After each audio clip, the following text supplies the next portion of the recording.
Christianity delights in the sight of bloodstains. Its martyrs have transformed the world into a bloodbath. In this religion of blazing twilights, evil defeats the sublime. In the mid-1930s, Romanian philosopher Emil Cioran found himself becoming obsessed with saints. He spent hours upon hours in the library studying their lives and becoming consumed by them, eventually considering himself a modern hagiographer who dreamt himself the chronicler of these saints' falls between heaven and earth, the intimate knower of the ardors of the heart, the historian of God's insomniacs. From this extreme fixation on saints, a book was born titled Tears and Saints. In this book, which was radical at the time, he searched for the origin of tears, stating, "To be sure, tears are their trace. Tears did not enter the world through the saints, but without them we would never have known that we cry because we long for a lost paradise."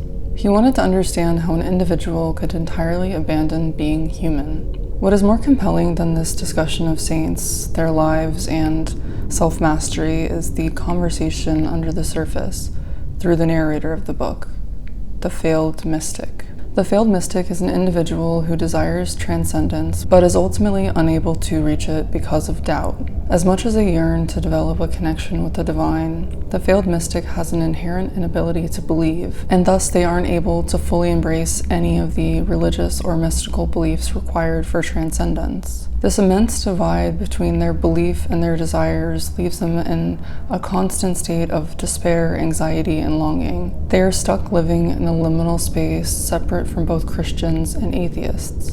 Cioran believed that organized religion was unable to answer the more profound, existential questions that tormented him, as well as many modern individuals, especially intellectuals, where traditional religious answers are no longer sufficient in the face of scientific inquiry. And thus was born the failed mystic, a reflection of both himself and the doubts of the scientific modern era. While reading about the failed mystic, I kept reflecting on how similar this archetype is to the enigmatic organization depicted in Pascal Laugier's 2008 film Martyrs. Many might argue that this organization is comprised of scientists who are studying near-death experiences, albeit in a highly unethical and dystopian manner. However, we should consider the initial encounter with Mademoiselle, who appears to be the most pivotal figure in their organization. When she sits Anna down to explain their process of forced martyrdom, she presents Anna with various images of supposed martyrs, deliberately directing her attention to the expression in their eyes. Mademoiselle is convinced, absolutely certain, that these individuals have glimpsed something that lies beyond our earthly existence. Despite her cruelty towards Anna, she appears to be explaining this to her newest, unwilling subject as a means to rationalize the horrific actions she is inflicting upon her. But if she really believes that these martyrs saw something, that there was something there, why would she need to conduct these experiments? Why would she devote her entire life to it? Mademoiselle is like Cioran. She is a failed mystic, but she is going to dangerous, unethical, and unnatural lengths in an attempt to scientifically prove the existence of an afterlife and to in some way make a connection to the divine, because ultimately she lives full of doubt and seeks the assurance of scientific validation. Disbelief until proven otherwise is a theme that pervades the film, extending beyond just Mademoiselle and her organization. From the first few minutes of the film, the complex relationship between Anna and Lucy is revealed to the audience. Young Anna is shown footage confirming that Lucy was captured and held hostage, and she grows up witnessing Lucy struggle with PTSD and hallucinations as a result of her mysterious past. Yet when Anna learns that the mother is somehow still alive, she harbors doubts, questioning whether this could be the wrong family or if this woman truly deserves such a fate. Driven by these uncertainties, she secretly tries to save the mother's life, despite what Lucy has gone through because of her. Like Mademoiselle, Anna largely believes, but her uncertainty and doubt prevents her from fully accepting the truth. It is only when Anna discovers the secret underground lab and sees the woman who is being tortured and held captive that she finally and fully believes Lucy. By then, it is too late, and Anna, now aware of the truth, experiences the horror firsthand. She's left to grapple with her regret and begs her deceased friend for forgiveness for not believing sooner. Lucy spends 15 years trying to track down those who held her hostage, not for her own sake, but to seek forgiveness and absolve herself of her own guilt. When Anna becomes the subject of the organization's experiments, Mademoiselle explains that extreme suffering often leads victims to hallucinate. She inquires about the visions that tormented Lucy, to which Anna responds that it was a woman, one who Lucy was unable to save during her escape. The guilt from knowing what was done to the others, combined with her own survivor's guilt, has eroded her soul until her only objective becomes finding a way to atone. She inflicts physical harm on herself, imagining that the woman she abandoned is attacking her in retribution. Lucy speaks to her hallucination, claiming that she killed them all for her and in some way has finally set the woman free, despite knowing somewhere deep down that she is far too late to save her. When she believes the woman is pursuing her, she hides in a bathroom, clasping her hands as if in prayer, and begs for forgiveness despite all she has gone through because of religion. Ultimately, she takes her own life, perceiving it as the woman's revenge, because in a profound sense, it is. Lucy cannot exist without forgiveness for her actions, and since the woman is no longer alive to grant it, she is left in despair. This serves as a powerful metaphor for the pervasive guilt associated with being Christian and for the existential angst experienced by many in the modern Western world. In the article Guilt and Religion, the Influence of Orthodox Protestant and Orthodox Catholic Conceptions of Guilt on Guilt Experience, the authors explore the relationship between guilt and religion, stating, "What do both churches, Orthodox Protestant and Orthodox Catholic, say about guilt? First, both define a universal guilt in the dogma of the original sin, which says that people are still in debt for choosing against their Creator, because Adam and Eve chose against God in paradise.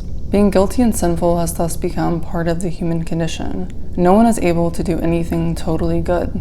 In both groups, guilt is more than this universal debt of human beings to their God. Guilt is part of the social orientation of religions. Even though Lucy had done nothing wrong, she was tortured and traumatized from a young age. Still, she was consumed by guilt for the choice she made, the choice to live.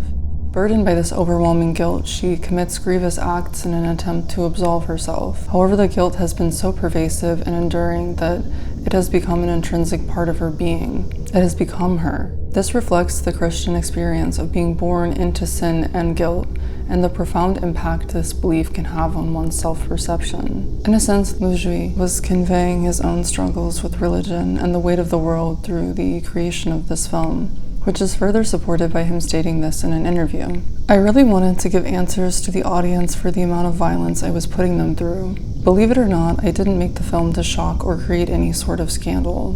I wrote the film in a very sincere state of mind. I was feeling pain and I wanted the audience to share the pain as part of a very honest process. I was thinking I am going to make the audience feel the real pain.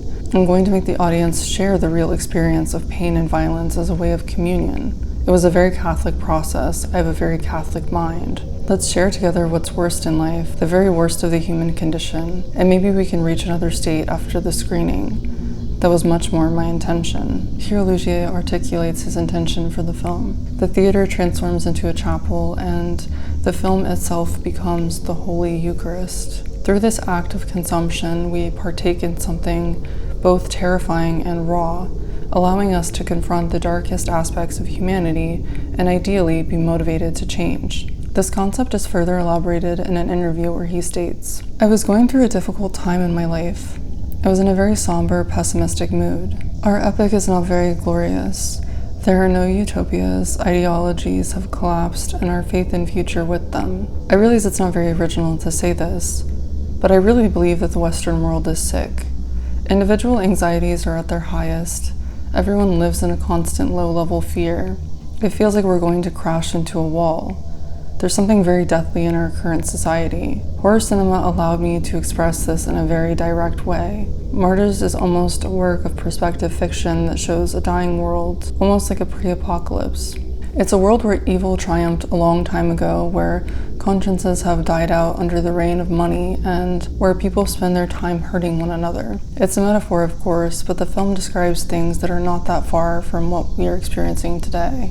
Laugier personifies the horrors of the world through the organization, We see them act as a normal family, entirely unsuspecting, both before and after we know the extent of what they do below the surface. These individuals are able to completely separate themselves from humanity when it benefits them, and they use their wealth not for good but for the utmost terror. They view human beings as disposable and use them for their greedy and insatiable desire to answer for themselves the fundamental question that haunts everyone: what happens after we die? This symbolic use of Christian sacraments reappears when Mademoiselle arrives at the house to relay Anna's revelations about the afterlife to the rest of the organization. She enters the bathroom and begins removing her makeup and cleansing herself, essentially performing a ritualistic act of baptism. This self-purification signifies her attempt to absolve herself of the guilt from her actions. The act of cleansing herself of sins is what makes it clear to the audience what Anna has said to Mademoiselle about the afterlife. So what did she see? She saw nothing. Blackness. An eternal void. As I said before, part of this is reflected in Mademoiselle's act of self-cleansing before her death. Despite now understanding that there is nothing after death, Mademoiselle, who is so familiar with religious ideas and customs, instinctively engages in a ritual that she hopes might offer her a momentary sense of absolution. Her final words, "keep doubting," may be her extending some kindness to those she has involved in her search for knowledge of the afterlife. Aware of the emptiness of her actions and the immense suffering she has caused, she withholds the truth from them, granting them a sliver of hope, some small relief to keep them from feeling the same loss and dread that she feels. But the most compelling evidence that Anna has seen nothing lies in her eyes. Both this shot and the final frame reveal the profound emptiness within them, an endless black void. We bear witness to what she experiences, both in suffering and in nothingness. Although the ending of the film can appear on the surface to be deeply nihilistic, there is a bit of hope to the ending as explained in Alexandra West's book titled Films of the New French Extremity, Visceral Horror and National Identity. She states, "Anna has risen above her torturers, attaining a status they never could. Anna may not survive her ordeal, but what she leaves behind is a brave new world where the power structure is in flux, one that may be open for something new to emerge. The former order of this world is in question and not likely to survive." Returning to Cioran's concept of the failed mystic, a fitting archetype for the individuals within the organization, their ultimate desire is transcendence, a state that eludes them due to their inherent doubt. In contrast, Anna achieves what they have always yearned for. She overcomes her fears and doubts, not by succumbing to them, but by holding on to the voice of the person that she loved most. Through this love, she is granted some small relief, and in a way, she transcends, embodying the very essence of a saint that the failed mystic so desperately seeks to be. This perspective is further supported by Laugier's reflections on Anna's character. What gave me the strength to tell this story, to spend 2 years of my life in such a dark world, was the love story between Anna and Lucy. It was what connected me viscerally to the film. It's a love that is not shared. Anna loves Lucy unconditionally, and this love will kill her. That's something very real that we all experience. To fall in love with the wrong person, the one who, without consciously wanting to, will destroy you, just because they are what they are. Anna loves in an absolute manner, and in that sense, she is a sort of modern saint.